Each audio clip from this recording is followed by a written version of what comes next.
Hey YouTube, welcome back to Universe X, and today we will be going over what probably is going to be the conclusion of this little series for now, at least until there's some updates on, just design of the game, until we see the next power level that the next set's going to give us. So there is that. We're going to try to get into this. I want to make this the shortest video out of the ones we've had so far. So as per usual, looking in the links in the description, you'll be able to find the official Facebook for this card game, as well as the community group, as well as my Discord, and my own Facebook group.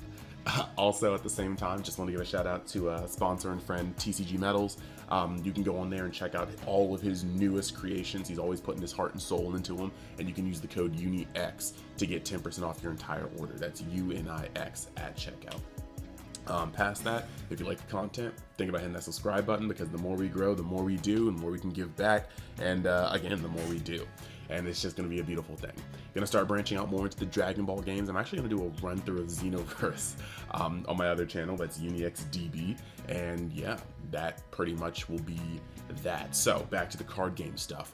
The past couple videos I've been talking about where the game is going. The past 5 sets in just Unison Warrior, and where they're going to take us, or where they have been taking us. And then you've been able to see, if you watch those videos, a steady decline in terms of where the game's power level is going. You can see how some sets had half of their archetypes and leaders being playable, half of them are, and then the next one has only 3, then 2, then literally 1 in the past set, if I'm not mistaken, and Monkey Gohan personally through testing. Maybe testing in the future will show more, but that's kind of what I've got for now. So, and I also went over the SCRs and how they went from, game ending, which is a little too overtuned, to almost non-factors, which is a little bit too far on the other side of the spectrum. So now that we are here, this video is going to be about solutions, where we can go from here to potentially turn this ship around. And of course, this is just speculation, this is just some table talk, but I mean, you never know until you know. If enough people like this video, enough people watch this video, maybe we can get some traction going. Maybe we can get a video that is actually just up. So we will see what's going on. Maybe in the future we'll be able to actually have enough voices come together to make certain things, change. You never know. So what we've got here is, first and foremost, I do have to say, lots of people have been calling for a rotation, right? We're not probably gonna get a rotation. I'm gonna be real. You look at the structure of how they're selling things, and we are constantly getting reprints. Not of just old or new cards, old cards too. The reprint kind of meta for Dragon Ball Super is very, very strong. The new artworks, the new foiling, and because of that, I don't actually think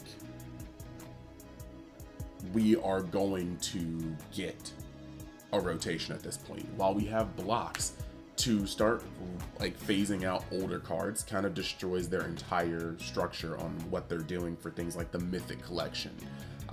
So yeah, I don't think we're getting a rotation. And with that being said, I think that there are certain ways we can move forward, knowing that we're probably not going to get a rotation based on how they like to weave in reprints. So without rotation, you undeniably have to go through the route of power creep with a watchful eye. And I'm going to break that down into 3 parts. So first off, leader cards. This game, of course, has leader cards. A card that will never leave your side of the field. A card that will sit there from the start of the game until you lose or you win. Now, with these leader cards, things have to be very, very balanced. If things are too generic and bland, they will fall off. They will not be very fun to use. But if things are too generic and too busted, there's never not a reason to use them. There's no incentive to use them over other things. And power creeping cards like those are dangerous. Think of Soul Striker. Think of Mecha Frieza. Power creeping cards like that can be disastrous to the game. Soul Striker is very, very strong, but to be fair, because it can't awaken until turn 3 if you don't push it down to a certain life, it can be fair to that regard. Mecha was broken. And you can't power creep a card like Mecha. Heck, if you tried to power creep a card like Soul Striker, you'd probably end up with some hazardous, cancerous cards. But when you make a card too archetype specific, that's also when you constrict it to being used the set it came out in, and pretty much never again unless you create direct support. So leader cards are the first thing that I think have to be looked at the hardest. I think that leader cards like Soul Striker are a tiny bit too generic, but they can work. Now, this is going to sound really weird, but you're going to look at cards like, I'm going to say this, Spirit Boost Elite. This is going to be a great example, okay? On the front, he just needs to have a 2-cost unison to awaken, okay? Or 4 life, and he can awaken. Now, when you flip him over, right, he has the ability to protect himself. You know, when a unison is killed, he'll give himself a Sensu. When your unison is attacked, he can Spirit Boost, negate it, gain, 6k on it. He can also give a double strike to a 2-drop unison. Now, he's going to work best in the deck he's supposed to work in, but there's a lot of room to use this leader. This doesn't have to be a Universe 7 deck. It's just, right now, he works very well with Universe 7 decks. At the same time, you have cards like Gohan.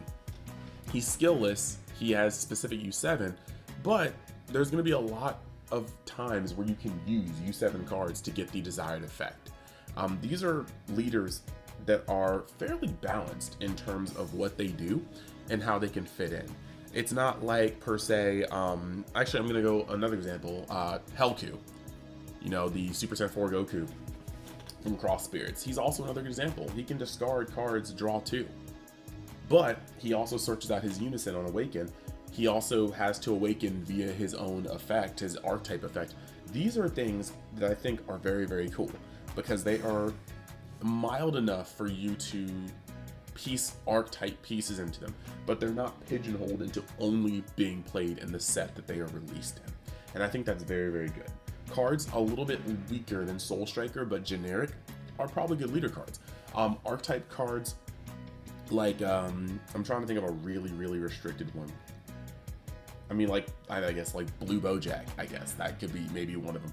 You have a lot of leaders that come into a set, are lukewarm, and can never be played again. I think that needs to be kind of changed. Leader cards are first and foremost, they're the first thing you look at when you're making a deck for obvious reasons.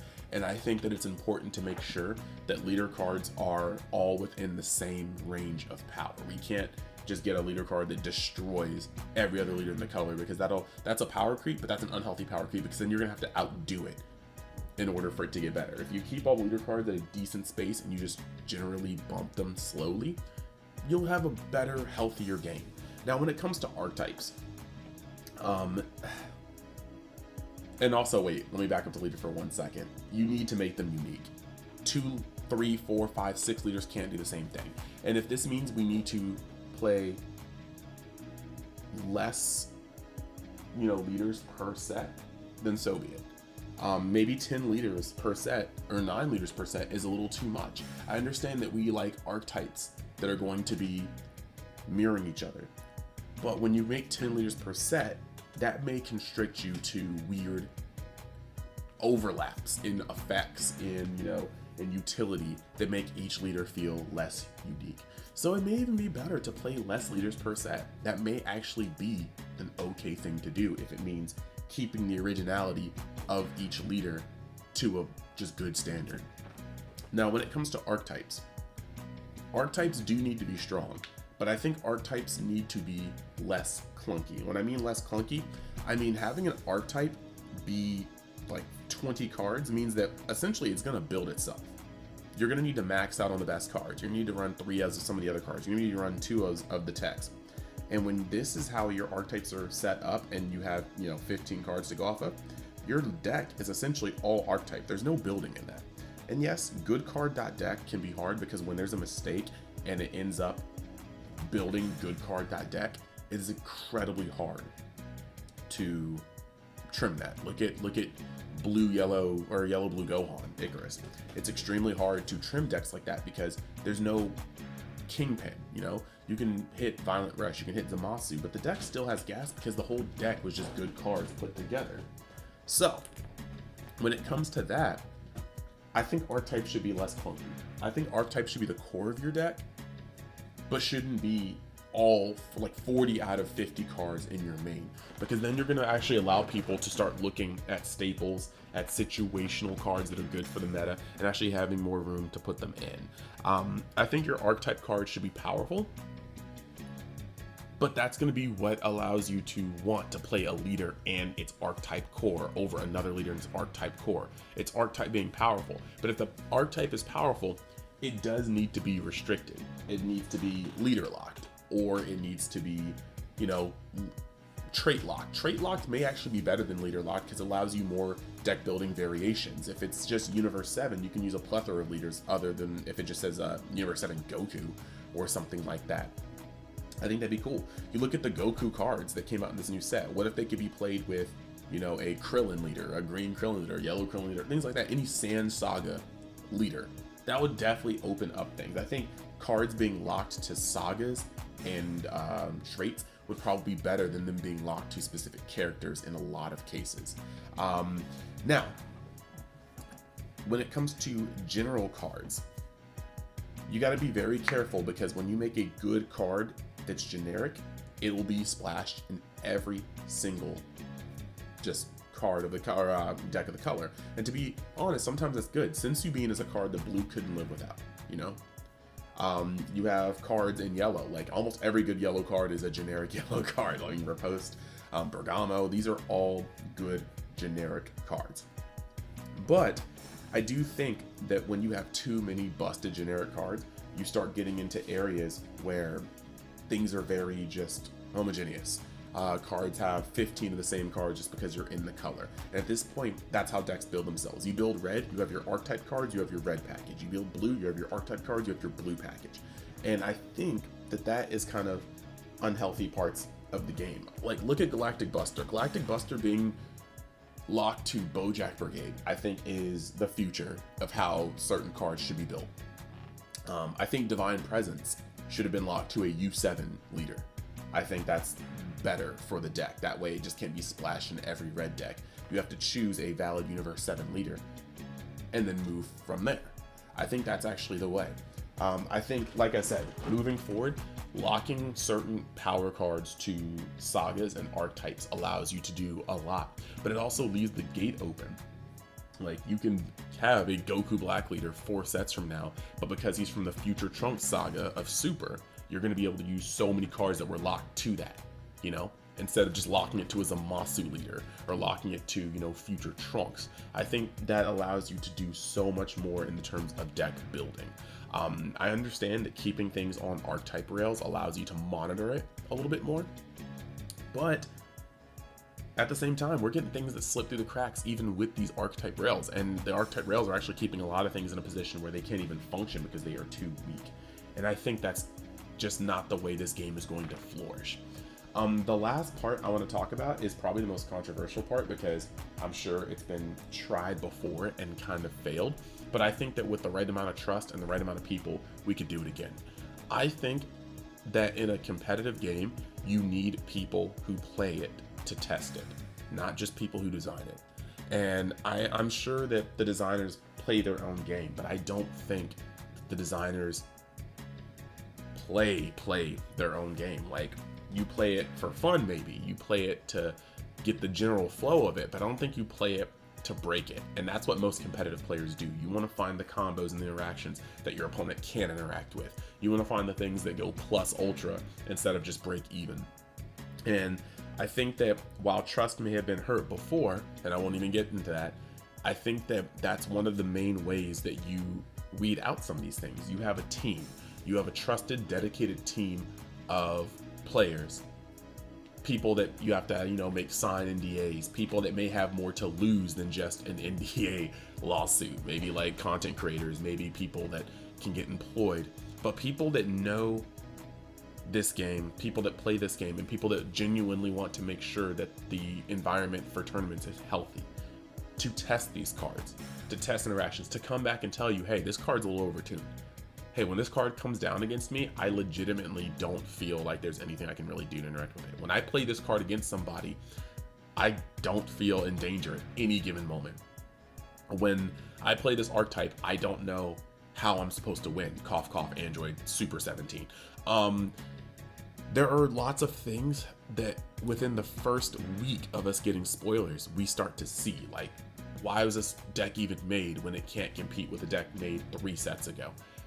These things wouldn't happen as much if testing with actual players was a part of the game. And I understand that is easier said than done. You need to be able to make the environment and the team to do it. But I think that Bandai could try. I think that we could definitely reach there again. We have people that are more dedicated to this game than you had before. Like, I think that the longevity of a game with the IP of Dragon Ball could be just infinite as long as we kept it on the correct path. And I think that a testing team would do that. So let me know in the comments how you feel about what I was saying. If you think that saga and trait locking would be better than leader locking. If you feel that leaders maybe should go down in count per set in order to preserve their uniqueness, just let me know. Just let me know. I want to see what you guys think in the comments. But thank you guys for staying this far. Thank you guys for watching the series this far, and I will see you in the next installment. And like I said, if you like the content, think about hitting that subscribe button. I think tomorrow I'll have a video up on Xenoverse. I think it depends on how much editing I need, but we're gonna see. I have today off, and I'm gonna see how much stuff I can do. So yeah, check over on UniXDB in the next couple days, maybe next week. See what's up. Thanks, and I'll see you next time. Peace.